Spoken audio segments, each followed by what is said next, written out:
Dedicated to Eastern and Southern Kentucky, this is WYMT Mountain News Weekend Edition. Good evening, I'm Jim Freeman. Glad you're along. In the wake of Hurricane Helene, communities are still picking up the pieces, and two Breathitt County organizations are doing their part to help. Panbowl Church and the Rousseau Fire Department are partnering to collect toys for children in the impacted areas. For children who have faced adversity, co-pastor of the church, Lee Johnson, says any gift, no matter how small, will make a big impact. Asking for gifts for these children, you know, a $20 gift, a $10 gift might not seem much to you, but to these children, it's everything. And we're making a plea to the public, you know. North Carolina come to us when we were in need. It's time that we return the favor. At 11, we'll hear from the Rousseau Fire Department and learn how you can help the folks impacted.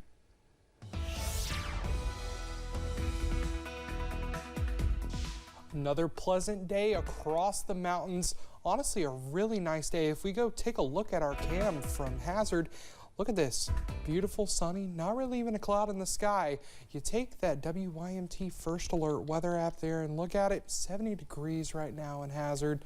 Not bad at all. And looking at our current temperatures everywhere else, sitting in the mid 70s to low 70s. Still just a really nice day to go out and enjoy the weather. Overnight tonight could see a few mid 40s and a few high 30s as well. And in 2 weeks, clocks are going to go back an hour. I'll have more on that at 11 tonight. And then looking at what I'm going to talk about in the First Alert forecast, sunshine continues to prevail, but we do have a cold front midweek, and we'll look at the end of October. Jim? Drake, thanks. Looking forward to that extra hour of sleep here in a couple of weeks. A Laurel County paramedic is back home after a crash put him in the hospital. We brought you this developing story last night. The president of Ambulance Incorporated of Laurel County says Lieutenant Will Bishop was returning from a call last night on East Highway 80 when he drove off the road. It's unclear what led to the crash. No other vehicles were involved. Bishop was airlifted to UK Hospital for treatment. Ambulance Incorporated says Bishop is back home and was, quote, just bruised and banged up. A woman lost a lot of money to a scam that started with a simple Google search. Now she's sharing her story to save you from the same loss. Susan Campbell spoke with her and the FBI.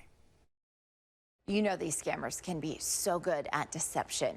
In this case, they were sympathetic. There were no scary demands. And the whole way through, it just seemed like the man on the other end of the phone was being really helpful in a stressful financial situation. Michelle Perella wanted to check the balance of her 401k, so she Googled her financial institution. The Google search returned, the top line had the link to, it looked like their website. She clicked, then got this message. Your account has been locked due to suspicious activities. Call customer service at this number. She did, and it landed her right in the middle of an elaborate scam. The person who answered the phone said to me, oh yes, someone has tried to use your accounts to purchase online pornography and go to online gambling sites. He told her someone was monitoring her phone and that she couldn't make any calls. He asked for remote access to her computer, and he gave her a supposed federal case number. And then the way to fix everything. He said to me, because this was initiated through a debit card and it looks like you initiated it, we need to create another transaction so that we can have you deny it, and that will void all of this. That transaction needed to happen with gift cards. Things started to sound fishy, but Michelle went to the store and bought these cards for $1,500. Right there and then, in the parking lot, he made me scratch off the identification numbers for those gift cards and read the numbers to them. And the money, that's my mortgage payment, was gone. It's a very sophisticated call center network. The FBI's Mary Gleason says scams can easily start on search engines. Fraudsters have realized, oh, I can pay, this internet provider, that internet provider to actually have my ad sponsored. So that ad goes to the top, and the spoofed sites look legit.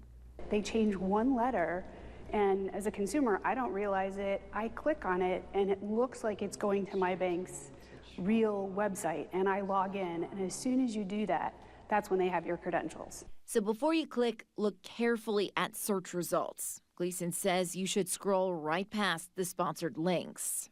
You're going to want to click on the one further down that's known, or something that you have saved in your browser.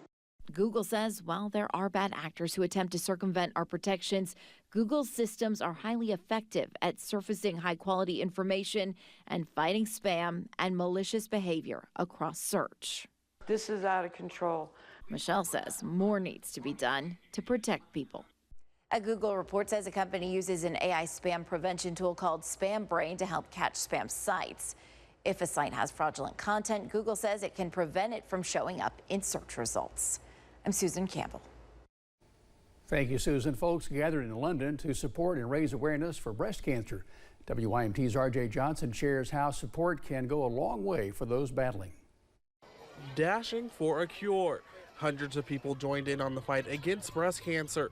Dawn Taylor is one of the organizers of the event. She says this is the second race they have hosted to not only raise awareness for breast cancer, but support those at all stages of their fight. We want to honor, support, and remember breast cancer survivors. Proceeds of the event go to the Baptist Health Carlisle Keith Young Cancer Fund. To help those that may be less fortunate in being able to, say, get to their appointments or to have their screening done. So we want that money to be there to be used for that purpose, to be able to help those that are struggling and not being able to get to their appointments and so forth. Several other people who did not participate in the race lined the streets, supporting runners along the way. When you're diagnosed with cancer, you are just feeling broken. And as a breast cancer survivor herself, Taylor says that support can go a long way. And to be able to surround yourself with people that can be there to help lift you up during those moments when you feel at your lowest, or those to just say, you know, hey, I'm here for you if there's anything that I could do to help you along the way, go with you to your appointment. All in efforts of encouraging anyone battling cancer to B-E-A-T-B, cancer. In London, RJ Johnson, WYMT Mountain News. Thank you, RJ. Taylor says this year they had more than 370 people participating, surpassing last year's race. Mammograms are crucial to detecting breast cancer. Doctors say the more dense breast tissue you have, the harder it is to see breast cancer. Dr. Laura Shepherdson, who is the head of breast imaging for Cleveland Clinic, says dense breast tissue can also increase a woman's risk for developing breast cancer. Reports show nearly half of women who are 40 and older have it. The FDA is now requiring doctors to tell a woman if she falls into this category. Additional screening methods like using an ultrasound or MRI are recommended. This is all about education and really making sure patients understand why early detection is so important. It gives you many more options in terms of treatment, less invasive treatments. So the key is to find it early. Doctors say women should get annual screening mammograms when they turn 40. However, those screenings may need to start sooner depending on personal risk factors and family history. Folks in the mountains are celebrating the change in season, and one Hazard church is doing it with a little fun outdoors. The Summit Church in Hazard had its fall family get-together with friends and family to enjoy food, games, and some fall activities.